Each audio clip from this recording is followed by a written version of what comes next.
স্বাগত ডিবিসি সংবাদে, আপনাদের সাথে আছি সুরভি আলম তরণী।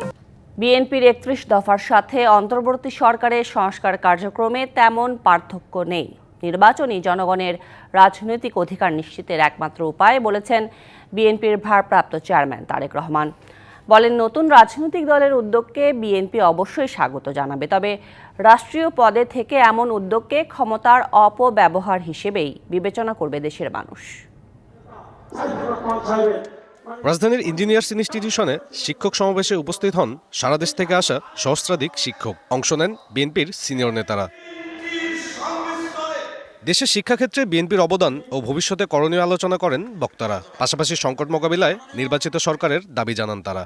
যে অভ্যুত্থান হয়েছে, তারপরে ছাত্র জনতা যে ক্লাসরুম থেকে বের হয়ে এসেছিল, আমি শিক্ষক হিসাবে বিশ্বাস করি সেই প্রত্যেকটি ছাত্র ছাত্রীকে ক্লাসরুমে ফিরিয়ে নিতে হবে।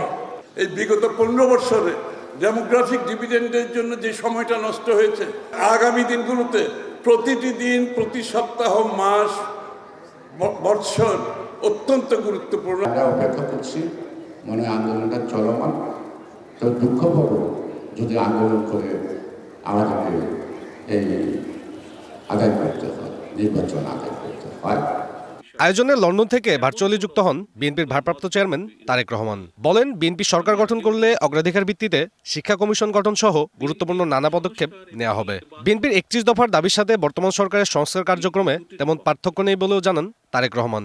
বিএনপি সংস্কার এবং নির্বাচন দুটোরই পক্ষে, দুটোই অত্যন্ত জরুরি। দেশের কোটি কোটি পরিবারের কাছে এই মুহূর্তে নির্বাচন এবং সংস্কারের চেয়েও গুরুত্বপূর্ণ হচ্ছে সংসার পরিচালনা করা। দেশের সংকট দূর করতে নির্বাচনই একমাত্র সমাধান, মন্তব্য তারেক রহমানের। তিনি আরো বলেন, দেশের সংকট দূর করতে নির্বাচনই একমাত্র সমাধান। অন্তর্বর্তীকালীন সরকার এতদিনেও কেন বাজার নিয়ন্ত্রণে ব্যর্থ? জনগণের উপরে কেন উল্টো ভ্যাটের বোঝা চাপিয়ে দেওয়া হচ্ছে? এখনো কেন বাজার সিন্ডিকেটের দৌরত্ব চলছে?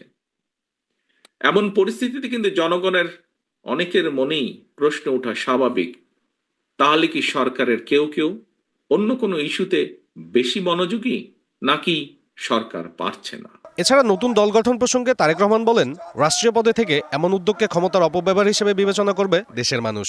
সেটিও জনগণের কাছে হবে অনাকাঙ্ক্ষিত। সাব্বির রোজ, ডিবিসি নিউজ, ঢাকা। এদিকে নির্বাচন নিয়ে বিএনপির সঙ্গে বৈষম্য বিরোধী ছাত্র আন্দোলনের টানাপোড়েনের মাঝে অন্তর্বর্তী সরকারের তথ্য উপদেষ্টা নাহিদ ইসলাম বলেছেন, অন্তর্বর্তী সরকার নিয়ে বিএনপির কথার সুর আওয়ামী লীগের সাথে মিলে যাচ্ছে। অন্তর্বর্তী সরকারকে বিএনপি কেন নিরপেক্ষ মনে করছে না, এ বিষয়ে তাদের অবস্থান স্পষ্ট করারও আহ্বান জানান এই উপদেষ্টা।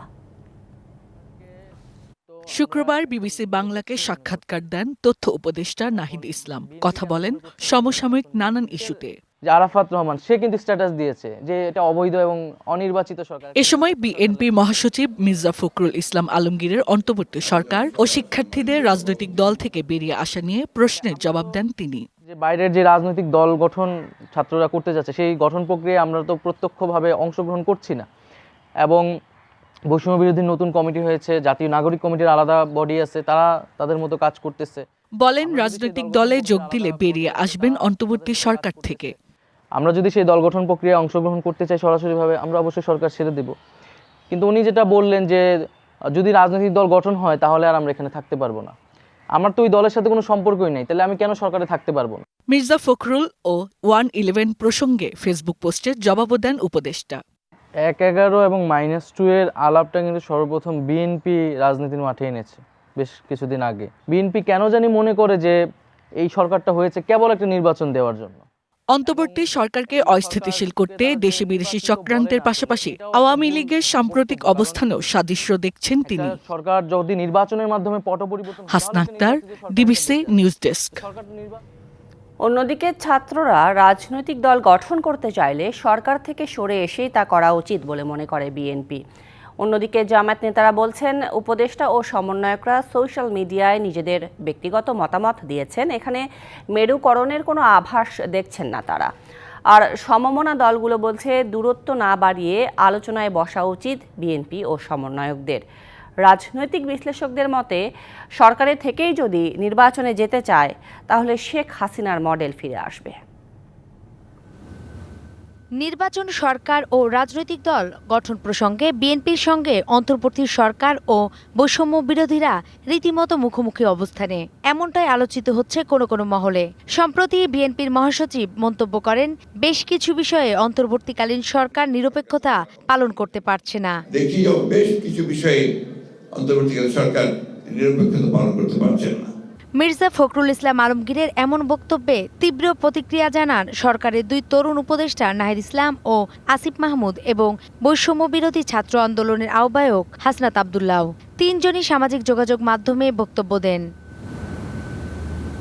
মির্জা ফখরুল ইসলাম আলমগীরের বক্তব্যে সমর্থন দিয়ে বিএনপির স্থায়ী কমিটির সদস্য ইকবাল হাসান মাহমুদ টুকু বলেছেন, সরকারে থেকে নয়, পদত্যাগ করে দল গঠন করুক তারা। সেই সরকারের মধ্যে থেকে উপদেষ্টা হয়ে তারা যদি দল গঠন করে এবং সেই দল গঠন করে যদি নির্বাচনে যায়, তাহলে তো আমাদেরকে চিন্তা করতে হবে যে একটা নির্বাচনকালীন সরকার দরকার। কেননা এখানে তো পক্ষপাতী তো অটোমেটিক্যালি চলে আসবে, যেটার জন্য আমরা লড়াই করলাম 16 বছর, যে একটা সুষ্ঠু নির্বাচনের জন্য, সেই নির্বাচন থাকলো না। এদিকে উপদেষ্টাদের ব্যক্তিগত ফেসবুক পেজের বক্তব্য গুরুত্ব দিতে নারাজ জামাত নেতারা। বলছেন, দেশকে ফ্যাসিবাদ মুক্ত করতে সবাই ঐক্যবদ্ধ। এই ধরনের অনেক বক্তব্য এর আগে অনেকেই দিয়েছেন, অনেক রাজনৈতিক দলও বলেছেন একজন আরেকজনের বিরুদ্ধে, কিন্তু দেশকে ফ্যাসিবাদ মুক্ত করার ক্ষেত্রে মূল পয়েন্টে সবাই একমত আছেন। আর সমমনা দলগুলো বলছেন, আলোচনার টেবিলে বসে সমাধান বের করা জরুরি। আমি এটাকে একটা গভীর সংকট মনে করি। এই সংকট বাড়তে দেওয়া উচিত হবে না। তাদেরকে যদি এই গণতান্ত্রিক প্রক্রিয়ার মধ্যে ইনক্লুসিভ রাখতে পারি, অন্তর্ভুক্ত রাখতে পারি, সেটাই দেশের জন্য কল্যাণ হতে পারে। আর সমন্বয়করা বলছেন, বিএনপির কাছ থেকে এমন মন্তব্য কাম্য নয়। শুধুমাত্র পাওয়ার গেইন করার জন্য একটা কথা বলে ফেলা, ভেবেচিন্তে না বলা, তার মতো একজন বিজ্ঞ রাজনীতিবিদ, আর একটা কথার এফেক্ট বাংলাদেশে অনেক বেশি।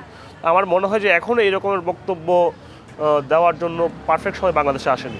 এমন পরিস্থিতিতে রাজনৈতিক বিশ্লেষকরা বলছেন, নির্বাচনের প্রতিদ্বন্দ্বী ও কর্তৃপক্ষ একই হতে পারে না। যারা নির্বাচন পরিচালনা করবে সেটা যেন শেখ হাসিনার মডেলের নির্বাচন না হয়, এবং শেখ হাসিনার মডেলের নির্বাচন না হওয়ার জন্য প্রধান শর্ত হলো নির্বাচনের প্রতিদ্বন্দ্বিতাকারী এবং নির্বাচন পরিচালনাকারী একই কর্তৃপক্ষ হবে না। সরকারে থেকে রাজনৈতিক দল গঠন করলে শেখ হাসিনার নির্বাচনী মডেল আবারও চলে আসবে বলেও মনে করেন তিনি। নূপুর মাহমুদ, ডিভিসি নিউজ, ঢাকা। জনগণের প্রত্যাশিত দেশ গঠনে সকলকে এগিয়ে আসার আহ্বান জানিয়েছেন বিএনপির ভারপ্রাপ্ত চেয়ারম্যান তারেক রহমান। বাংলাদেশের সাবেক প্রধানমন্ত্রী বেগম খালেদা জিয়ার ছোট পুত্র আরাফাত রহমান কোকোর 10ম মৃত্যুবার্ষিকী উপলক্ষে দোয়া মাহফিলে এ আহ্বান জানান তিনি। পূর্ব লন্ডনের ব্রিকলেন জামে মসজিদে বিএনপি আয়োজিত দোয়া মাহফিলে প্রধান অতিথি ছিলেন বিএনপির ভারপ্রাপ্ত চেয়ারম্যান তারেক রহমান। তিনি ছোট ভাই এবং মায়ের জন্য দোয়া চেয়েছেন।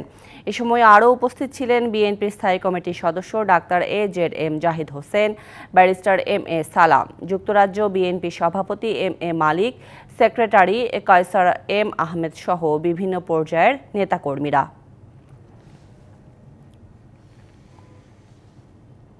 যে প্রত্যাশা নিয়ে বাংলাদেশের মানুষ নিজের দেশকে একটি ভালো জায়গায় দেখার জন্য ভবিষ্যতের দিকে তাকিয়ে আছে, আল্লাহ যাতে আমাদেরকে সেই তৌফিক দেন, আমরা যাতে প্রত্যেকে সেই বাংলাদেশের মানুষের প্রত্যাশিত দেশ গড়ে তোলার ক্ষেত্রে অবদান রাখতে পারি।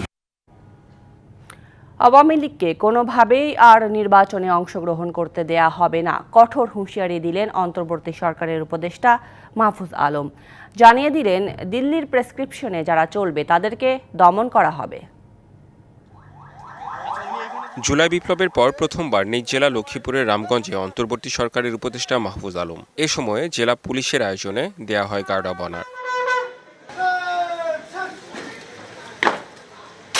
বরণ করে নেন গণ অভ্যুত্থানে শহীদের পরিবার, দেয়া হয় সংবর্ধনা।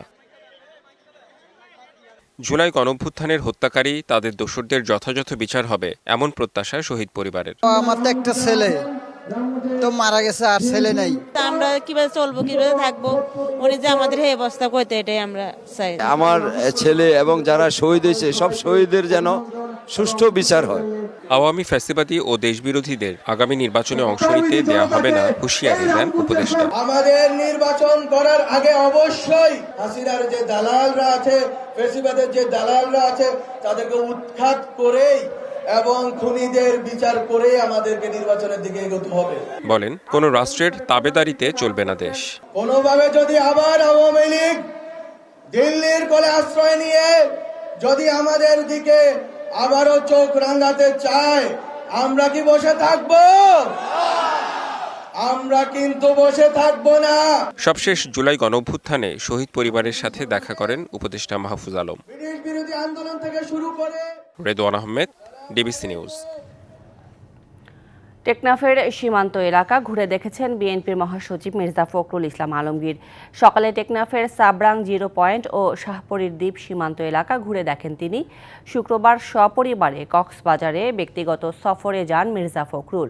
শনিবার সকালে টেকনাফ, শাহপরীর দ্বীপ ও সাবরাং 0 পয়েন্টে সমুদ্রের বালিয়াড়ি ঘুরে দেখেন। এ সময় সীমান্ত উপজেলার বিএনপি নেতাকর্মীদের সাথে সৌজন্য সাক্ষাৎ করেন তিনি।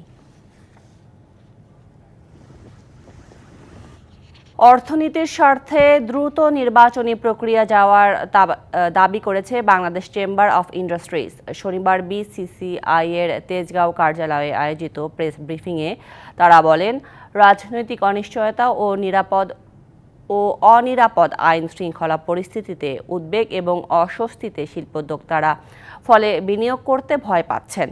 বলছেন, সংস্কার ইস্যুতে চাপা পড়ছে অর্থনৈতিক সংকট, তাই গণতান্ত্রিক সরকার ছাড়া স্বস্তিতে ফিরবে না অর্থনীতিতে। আওয়ামী লীগ সরকার পতনের পর নতুন আশার আলো দেখা দিয়েছিল রাজনৈতিক, অর্থনৈতিক সহ সব অঙ্গনে। তবে Bangladesh chamber of industries BCI এর সংবাদ সম্মেলনে ব্যবসায়ীরা হতাশা প্রকাশ করে বলছেন, সেই আশার আলো ম্রিয়মান হচ্ছে। আমরা কিন্তু রাজনৈতিক দলদেরকেও কিন্তু দেখছি, they are not been concerned about economy. আইন শৃঙ্খলা পরিস্থিতি এখনো নিরাপদ নয়, ফলে বিনিয়োগ করতে ভয় পাচ্ছেন শিল্পোদ্যোক্তারা। তাতে গত জুলাই থেকে নভেম্বর পর্যন্ত উৎপাদন কমেছে 40%, সরাসরি বৈদেশিক বিনিয়োগ কমেছে 20%। আইন শৃঙ্খলা পরিস্থিতি কিন্তু এখনো কেউ স্বস্তির জায়গায় কেউ ফিল করছে না। পুলিশ কিন্তু এখনো ওইভাবে ফাংশন করছে না, এবং এটা সবার আগেই কিন্তু দরকার। ভ্যাট শুল্ক বৃদ্ধি, ব্যাংকিং, গ্যাস ও বিদ্যুৎ পরিস্থিতি নিয়ে স্বস্তিতে নেই ব্যবসায়ীরা। তবে এর মধ্যে সরকারের নানা মন্তব্যে হতাশ ব্যবসায়ীরা। অর্থনীতিতে চলমান সমস্যাগুলোর সমাধানে তাই শিল্পোদ্যোক্তারা চেয়ে আছেন নির্বাচিত সরকারের দিকে। ইন্টারিম গভর্নমেন্ট কিন্তু যত শর্ট হোক, তত কিন্তু ওনাদের যত কুইক হোক, আমি মনে করি যে ওনাদের ইলেকশন প্রসেসে চলে যাওয়া উচিত, এবং তাতে করে সবার মধ্যে একটা স্বস্তিও আসবে। শিল্পোদ্যোক্তারা এখনই স্বল্পোন্নত দেশের তালিকা থেকে বেরিয়ে যেতে চান না। অন্তত 3 বছর আরও সময় দরকার। ঘরে 3 বেলা খাওয়ার ক্যাপাসিটি যেখানে আমার নাই, সেখানে আমার মরক পোলাও খাওয়ার স্বপ্ন দেখা তো উচিত না। মেহের মনি, ডিবিসি নিউজ, ঢাকা। এদিকে জ্বালানি সংকটে একের পর এক বন্ধ হচ্ছে শিল্প কারখানা। নিরাপত্তা নিশ্চিত করতে না পারলে আরও ভয়াবহ সংকটের আশঙ্কা করা হচ্ছে। রাজধানীর মতিঝিলে এফবিসিসিআই আয়োজিত অনুষ্ঠানে এসব কথা বলেন ব্যবসায়ী ও বিশ্লেষকরা। এমন পরিস্থিতিতে ট্রাইব্যুনাল গঠন করে বিগত সরকারের সময়ে জ্বালানি খাতের দুর্নীতিবাজদের বিচার দাবি করেন তারা। বিদ্যুৎ ও জ্বালানি খাতে সব টেন্ডার উন্মুক্ত করে দেয়া হয়েছে জানিয়ে জ্বালানি উপদেষ্টা বলেন, এখনো অনেকে তদবির করেন। জ্বালানি সংকট বেড়েই চলছে। এর অন্যতম কারণ অভ্যন্তরীণ উৎস থেকে গ্যাসের সরবরাহ কমে যাওয়া। 10 বছরে নিজস্ব গ্যাসের উৎপাদন কমেছে 76 কোটি ঘনফুট, যা মোট উৎপাদনের প্রায় 30%। গ্যাসের দৈনিক সর্বোচ্চ উৎপাদন 1800 কোটি ঘনফুট থেকে কমে 1900 কোটি ঘনফুটে দাঁড়িয়েছে। নতুন গ্যাস না পেলে 2031 সালের মধ্যে ফুরাবে বিদ্যমান মজুত। আমি তো বলতে পারছি না আমাদের গ্যাস আছে কি নাই, আমাকে তো ওই সাইজমেকগুলো করতে হবে। সেক্টর ওয়াইজ কোন সেক্টরে কত গ্যাস যাবে, আর চুরি এগুলো থামাতে হবে। ব্যবসায়ীরা জানান, জ্বালানি সংকট নিয়ে কঠিন সময় পার করছেন তারা। একের পর এক বন্ধ হচ্ছে শিল্প কারখানা। বিগত 2 বছরে কোনো ইন্ডাস্ট্রি মুখ দেখছে না, এবং ভবিষ্যতে ইন্ডাস্ট্রি হবে কি হবে না অনিশ্চিত। কে ইনভেস্টমেন্ট করবে? সিস্টেম লসটাকে কমাতে হবে। ঠিক আছে, সিস্টেম লস আছে, টেকনিক্যাল সিস্টেম লস আমাদেরকে অ্যাকসেপ্ট করেই নিতে হবে। এটা এনার্জিতে বলেন, এটা পাওয়ারে বলেন, দুটা সেক্টরে। জ্বালানি খাতের অপরাধীদের বিচার, শুনানির মাধ্যমে বিদ্যুৎ ও জ্বালানির দাম পুনর্নির্ধারণের দাবিও জানান বক্তারা। এলপিজির ব্যবসা প্রমোট করা হলো, যে কারণে এক্সপ্লোরেশন হলো না। বিদ্যুতের এবং এগুলোকে ইম্পোর্ট মার্কেট বানানো হলো বাংলাদেশটাকে, বা এই গত 15 বছরে এই জ্বালানি রূপান্তর হয়েছে যে ইম্পোর্ট মার্কেট বানানোর জন্য। এখন 95% প্ল্যান্ট ফ্যাক্টরে আদানির পাওয়ার প্ল্যান্ট চালিয়ে 14 থেকে 15 টাকায় আমরা তার কাছ থেকে বিদ্যুৎ কিনে নিয়ে এসেছি। আমার পাওয়ার প্ল্যান্টগুলোর ক্যাপাসিটি পেমেন্ট দিচ্ছে, অথচ সেগুলো চলে না। বিদ্যুৎ ও জ্বালানি খাতে সব দরপত্র উন্মুক্ত করে দেওয়ার পাশাপাশি নিজস্ব জ্বালানি বাড়ানোর কাজ চলছে বলে জানিয়েছেন বিদ্যুৎ, জ্বালানি ও খনিজ সম্পদ উপদেষ্টা। বিদ্যুতের দাম বাড়ান, গ্যাসের দাম বাড়ান। সরকার তো 6 মাস হতে চললো, আমরা কিন্তু বিদ্যুতের দাম বাড়াই নাই। কারণ হচ্ছে যে আমরা তো অন্যায় দামে এই বিদ্যুৎ কিনছি, সেটা আমি কনজিউমারকে কেন পাস করব? কিন্তু এটা কতদিন রাখতে পারবো আমি জানি না। ভোলা থেকে গ্যাস এনে শিল্পে ব্যবহারের জন্য ব্যবসায়ীদের পরামর্শ দেন উপদেষ্টা। Yusuf Rana, DBC news, Dhaka.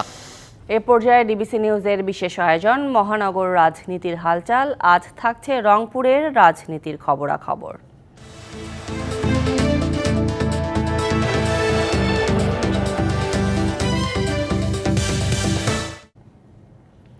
পরিবর্তিত সময়, নতুন মোড়ে রংপুরের রাজনীতি। জাতীয় পার্টির ঘাঁটিতে দুর্গ গড়তে মরিয়া জামায়াতে ইসলামী।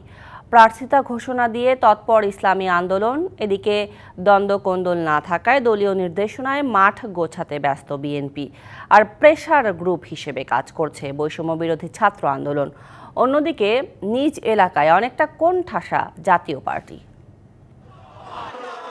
5ই আগস্ট সরকার পতনের পর থেকেই সরব রংপুর মহানগরের রাজনীতি। নিজ দুর্গে দুর্বল জাতীয় পার্টি এখন অনেকটাই নিশ্চুপ থাকলেও তৎপরতা বাড়িয়েছে বিএনপি, জামায়াত ইসলামী আন্দোলন সহ অন্যান্য রাজনৈতিক দলগুলো। গেল সিটি কর্পোরেশন নির্বাচনে 57,000 ভোট পেয়ে দ্বিতীয় হওয়া ইসলামী আন্দোলনের নেতা আমিরুজ্জামান পিয়ালকে দল থেকে রংপুর 3 আসনের প্রার্থী হিসাবে ঘোষণা দিয়েছে।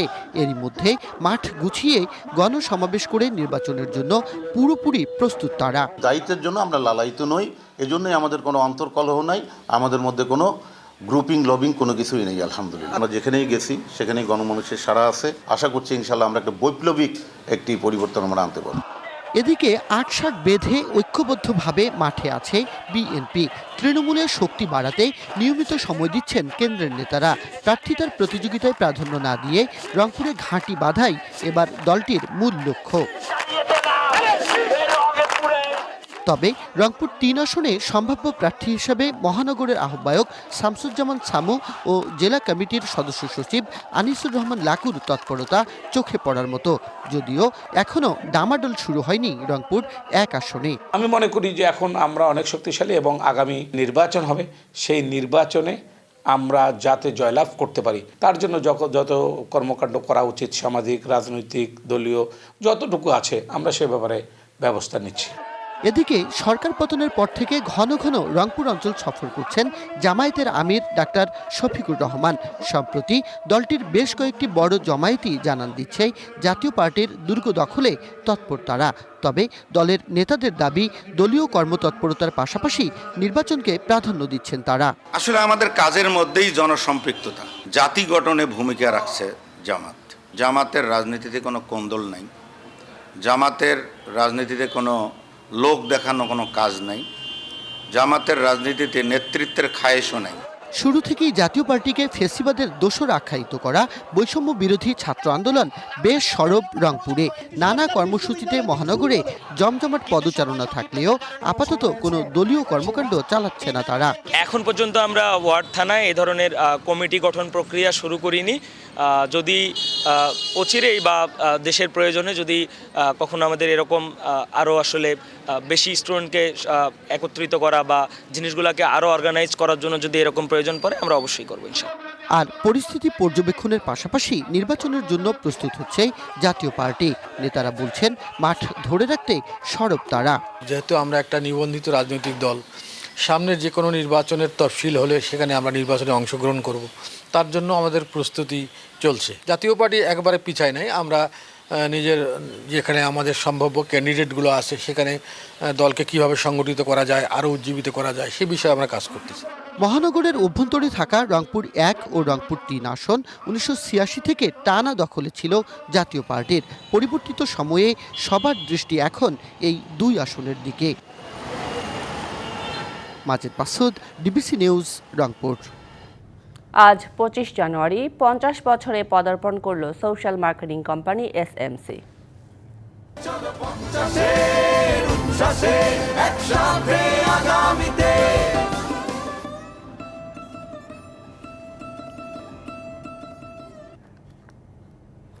বিভিন্ন উদ্ভাবনী পণ্যের বিপণন এবং প্রয়োজনীয় স্বাস্থ্যসেবা প্রদানের মাধ্যমে প্রতিষ্ঠানটি গত 5 দশকে দেশের স্বাস্থ্য ও পরিবার কল্যাণের ক্ষেত্রে রেখেছে অনন্য অবদান। জীবন বাঁচিয়েছে কোটি প্রাণের। গর্ভবতী মা ও শিশুদের স্বাস্থ্য ও পুষ্টি উন্নয়নেও রেখেছে গুরুত্বপূর্ণ অবদান। আজ হোটেল ইন্টারকন্টিনেন্টালে বর্ণাঢ্য এক আয়োজনের মাধ্যমে পালিত হচ্ছে দিনটি। জনগণের স্বাস্থ্যসেবা সুনিশ্চিত করতে কাজ করছে এই সোশ্যাল মার্কেটিং কোম্পানি এসএমসি। 50 বছর ধরে সাধারণ মানুষের সেবা দিয়ে আসছে এই কোম্পানিটি। এ নিয়ে রাজধানীর বনানীতে এসএমসির প্রধান কার্যালয়ে নানান অনুষ্ঠানমালার আয়োজন করা হয়। কহে বিস্তর, সে কহে মিছা বিস্তর। মানুষের দোরগোড়ায় স্বাস্থ্যসেবা পৌঁছে দেওয়ার পাশাপাশি নতুন নতুন পণ্য উৎপাদনও প্রতিশ্রুতিশীল এই কোম্পানিটি। একসময় বাংলাদেশে ডায়রিয়া প্রাদুর্ভাবে আমরা ভীষণভাবে সাফার করেছি। আজ কিন্তু ডায়রিয়া ইনসিডেন্স খুব কমে গেছে। বাংলাদেশের প্রতিটা ঘরে ঘরে যেন আমরা সুস্থ মা ও শিশু পাই। এই কর্মক্ষেত্র বা কর্ম তৈরি করার জন্য নতুন মানুষের কর্মসংস্থান, নতুন নতুন পণ্য বাংলাদেশের মানুষের জীবনমান উন্নয়নের জন্য নিয়ে আসা। কর্মসংস্থান করে দেশের অর্থনীতিতে গুরুত্বপূর্ণ ভূমিকা রাখছে এসএমসি। বাণিজ্যিক কার্যক্রমে আমাদের নতুন নতুন প্রোডাক্ট আসবে, সার্ভিসেস আসবে over the years, over the next 50 years, এবং এসএমসি ইনশাআল্লাহ will become a very successful entity for the years to come. সকলের ভালোবাসা নিয়ে আগামীতেও এগিয়ে যেতে চায় এই কোম্পানিটি। যত আমাদের পণ্য ব্যবহার করবেন আমরা তত বেশি সেবা মানুষকে দিতে পারবো, বাংলাদেশকে সমৃদ্ধতর করতে পারবো। Mahmudul Hasan Nazim, DBC news, Dhaka. Meril petroleum jelly সৌজন্যে এবারে জানাবো শীতের গল্প। মাঘের শীতে নাজেহাল উত্তরের জনপদ। শীতে জবুথবু উত্তরের সীমান্তবর্তী জেলা দিনাজপুর ও পঞ্চগড়। গত 3 দিন ধরে দেখা মিলছে না সূর্যের। কনকনে ঠান্ডায় কাবু হয়ে পড়েছে এ অঞ্চলের মানুষ। সর্বনিম্ন তাপমাত্রা রেকর্ড করা হয়েছে দিনাজপুরে 9.6 ডিগ্রি সেলসিয়াস। সেই সাথে ঘন কুয়াশা শীতের তীব্রতা আরও বাড়িয়ে দিয়েছে। আজ থেকে জলীয় বাষ্পের আধিক্য কিছুটা কমতে পারে এবং দিনের অবস্থার ক্রমান্বয়ে ধীরে ধীরে উন্নতি হওয়ার সম্ভাবনা রয়েছে। আগামী 2 থেকে 3 দিন রাতের তাপমাত্রা ক্রমান্বয়ে আরও কিছুটা কমতে পারে বলে জানিয়েছে দিনাজপুর আঞ্চলিক আবহাওয়া অফিস। এদিকে পঞ্চগড়ের তেঁতুলিয়ায় 9.7 ডিগ্রি সেলসিয়াস তাপমাত্রা রেকর্ড করা হয়েছে। ঘন কুয়াশায় মহাসড়কে হেডলাইট জ্বালিয়ে চলাচল করছে যানবাহন। তীব্র শীত থেকে রক্ষা পেতে আগুন পোহাচ্ছে মানুষজন। ডায়রিয়া, শ্বাসকষ্ট, জ্বর, সর্দি সহ শীতজনিত রোগে আক্রান্ত হচ্ছে বয়স্ক ও শিশুরা। তীব্র শীতে কাঁপছে ঠাকুরগাঁও। ভোরে জেলায় সর্বনিম্ন তাপমাত্রা রেকর্ড করা হয় 10.1 ডিগ্রি সেলসিয়াস। এদিকে দক্ষিণ পশ্চিমের জেলা চুয়াডাঙ্গায় রাত থেকে পথঘাট ঘন কুয়াশায় ঢাকা পড়েছে। জেলায় সর্বনিম্ন তাপমাত্রা রেকর্ড করা হয় 12.9 ডিগ্রি সেলসিয়াস। সবচেয়ে বেশি ভোগান্তিতে ছিন্নমূল ও স্বল্প আয়ের মানুষ। ভারতের কর্ণাটকের বেঙ্গালুরুতে 28 বছর বয়সী বাংলাদেশি নারীকে ধর্ষণের পর হত্যার ঘটনায় ভারতীয় হাই কমিশনারকে তলবের দাবি জানিয়েছেন বৈষম্য বিরোধী ছাত্র আন্দোলনের নেতারা। বিকেলে ঢাকা বিশ্ববিদ্যালয়ের রাজু ভাস্কর্যের সামনে বিক্ষোভ সমাবেশে এই দাবি জানানো হয়। এ সময় নির্মম এই হত্যার বিষয়ে কেন ভারতের হাই কমিশনারকে তলব করে জবাব চাওয়া হলো না সে বিষয়েও প্রশ্ন তোলেন তারা। শুক্রবার সকালে বেঙ্গালুরুর রামমূর্তি নগরের কেলকেরে লেকের কাছে 28 বছর বয়সী বাংলাদেশি নাগরিক নাজমার মরদেহ উদ্ধার করে ভারতের পুলিশ। আমরা এখন ভারতের বিপক্ষে কথা বলতে জানি, ভারতকে ছাড়া চলতে জানি, ভারতকে ছাড়া আমরা চলব এবং ভারতের এই সব অপকর্মের বিরুদ্ধে সর্বদা সোচ্চার থাকব। যে বাংলাদেশের বিপক্ষে কিছু করতে গেলে আপনারা আর ফ্যাসিস্টের মতো সুযোগ পাবেন না। তাই আমরা বাংলাদেশ থেকে বলতে চাই, দ্রুত সময়ে ধর্ষণ এবং হত্যার বিচার করেন। ফেলানি সহ যত ধরনের নৃশংস হত্যাকাণ্ড হয়েছে সবগুলো বিচার করেন। বাংলাদেশের প্রতি যদি কোনো আগ্রাসনমূলক চালানো হয়, কোনো ধরনের আধিপত্যবাদী আগ্রাসন চালানো হয়, এই বাংলাদেশের ছাত্র জনতা যেভাবে খুনি হাসিনাকে উৎখাত করেছে, ঠিক সেইভাবে দিল্লি না ঢাকা স্লোগান দিতে দিতে বর্ডারে বাংলাদেশের ভারত চলে যাবে। ঘোষণার 2 দিন পর সমালোচনার মুখে স্থগিত করা হলো বাংলা একাডেমি সাহিত্য পুরস্কার 2024। শনিবার বাংলা একাডেমির মহাপরিচালক অধ্যাপক মোহাম্মদ আজমের সই করা এক বিজ্ঞপ্তিতে এই তথ্য জানানো হয়। এতে বলা হয়, উদ্ভূত সামাজিক রাজনৈতিক পরিস্থিতিতে এবং পুরস্কার তালিকাভুক্ত কারো কারো সম্পর্কে কিছু অভিযোগ ওঠায় বাংলা একাডেমি সাহিত্য পুরস্কার 2024-এর পুনর্বিবেচনার প্রয়োজন। অভিযোগ সম্পর্কে অনুসন্ধানেরও সিদ্ধান্ত নেওয়া হয়। এদিকে সংস্কৃতি উপদেষ্টা মোস্তফা সরোয়ার ফারুকী তার ফেসবুক পোস্টে বলেন যে আজব নীতিমালা এ ধরনের উদ্ভট এবং কোটারি পুরস্কারের সুযোগ করে দেয়, সেগুলো দ্রুত রিভিউ করা প্রথম কাজ। একাডেমির আমূল সংস্কার করা হবে জানিয়ে ফারুকী প্রশ্ন তোলেন, দেশের সংস্কার হবে, বাংলা একাডেমির সংস্কার কেন নয়?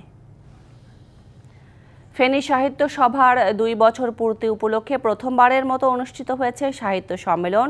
শহীদ জহির রায়হান মিলনায়তন মাঠে অনুষ্ঠিত হয় দিনব্যাপী এই সম্মেলন। আয়োজকরা বলছেন, সাহিত্য চর্চার প্রতি আগ্রহ বাড়াতে এই আয়োজন। দেশের বিভিন্ন অঞ্চলের প্রায় 2 শতাধিক কবির অংশগ্রহণে ফেনীতে অনুষ্ঠিত হল সাহিত্য সম্মেলন। সাহিত্য চর্চার প্রতি আগ্রহ বাড়াতে প্রথমবারের মতো এই আয়োজন।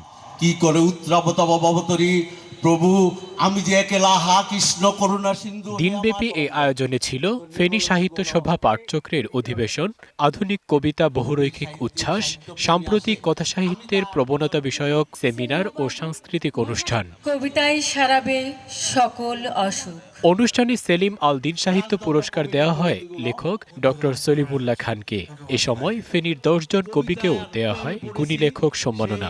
সাহিত্যের যে পারস্পরিক যে জানাশোনা, এই মেলবন্ধন, আমি মনে করি এই সাহিত্য সম্মেলনের মাধ্যমে একটা চমৎকার একটা মেলবন্ধন হবে। আমাদের এখান থেকে আশা করি অনেক কিছু শিখতে পারবো, ওইগুলোর জন্যই আমি আসছি। চর্চাটা যেন আরো বিকশিত হয় এবং আধুনিক মনস্ক আমরা হয়ে উঠি। আধুনিক সাহিত্য কি চলছে, এর গতিধারা কি, এই জিনিসগুলি বোঝার জন্য আমরা এই আয়োজন করেছি। সভায় যোগ দিয়ে জেলা প্রশাসকের আশ্বাস, সাহিত্য চর্চায় পৃষ্ঠপোষকতা অব্যাহত রাখার। আমরা সবসময় চেষ্টা করব যে এই সমস্ত সৃজনশীল কাজ যারা করবেন তাদেরকে যাতে আমরা একটু সহায়তা করতে পারি। যদি অন্য কোনো সহায়তা না করতে পারি, অ্যাটলিস্ট যাতে পিঠে হাত দিয়ে বলতে পারি যে আমরা আপনাদের পাঠক হিসেবে আমরা আপনাদের এগুলো পড়ব, আপনারা এগিয়ে যান। এমন আয়োজনের ধারাবাহিকতা বজায় রাখার আহ্বান অনুষ্ঠানে যোগ দেয়া শিল্পী ও অতিথিদের। DBC news desk. বরগুনায় চলছে 3 দিনব্যাপী লোকনাট্য সমারোহ। মনোমুগ্ধকর পরিবেশনা দেখতে ভিড় করছেন নানা বয়সী মানুষ। জেলা শিল্পকলা একাডেমির আয়োজনে 24শে জানুয়ারি থেকে পৌরসভার টাউন হল প্রাঙ্গণে শুরু হয় এই উৎসব। চলবে 26শে জানুয়ারি পর্যন্ত। 3 দিনব্যাপী এই উৎসবে জারি, সারি, পালাগান, কবিতা আবৃত্তি, পুঁথি পাঠ সহ নানা পরিবেশনা করছেন শিল্পীরা। হারিয়ে যেতে বসা লোকসংস্কৃতির এই আয়োজন দেখতে সন্তানদের নিয়ে ছুটে আসছেন অভিভাবকরা। শরীয়তপুরে 22টি সংগঠনের অংশগ্রহণে অনুষ্ঠিত হলো সাহিত্য উৎসব। বিকেলে শরীয়তপুর সরকারি কলেজে এই উৎসব হয়। অনুষ্ঠানে শতাধিক কবি, সাহিত্যিক ও লেখক অংশগ্রহণ করেন। জেলা জাতীয় কবিতা মঞ্চের সভাপতি মুরাদ মুন্সির সভাপতিত্বে ও সাধারণ সম্পাদক রফিক ওসমানের সঞ্চালনায় অনুষ্ঠানে প্রধান অতিথি ছিলেন মেজর জেনারেল অবসরপ্রাপ্ত এহতেশামুল হক। প্রবন্ধ পাঠ করেন কবি শ্যামসুন্দর দেবনাথ। প্রধান আলোচক ছিলেন জাতীয় কবিতা মঞ্চের কেন্দ্রীয় কমিটির সাধারণ সম্পাদক কবি মাহমুদুল হাসান নিজামী।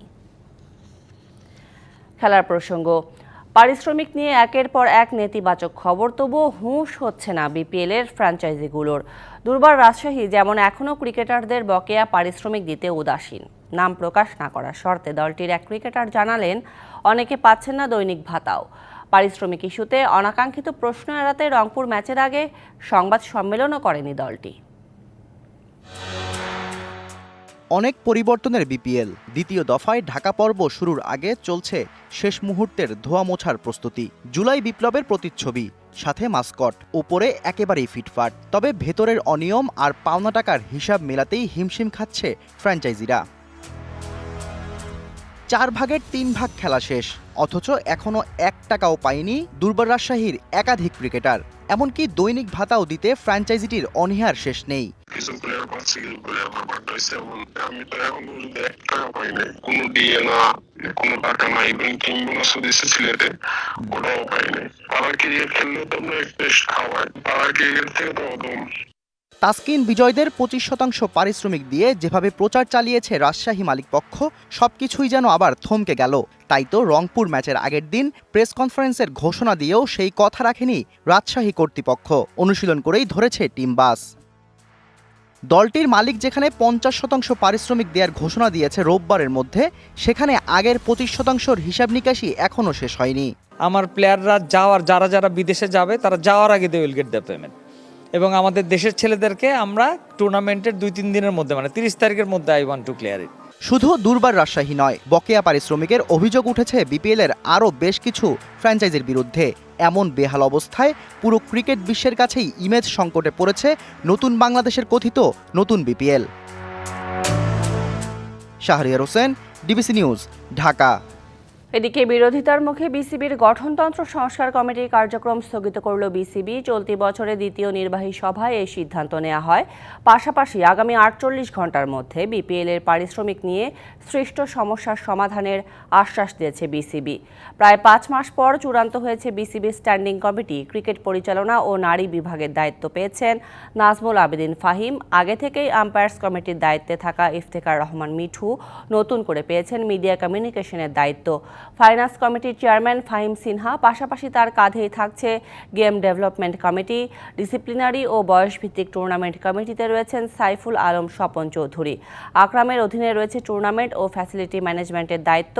গ্রাউন্ডস কমিটিতে যথারীতি থাকছেন মাহবুব আনাম।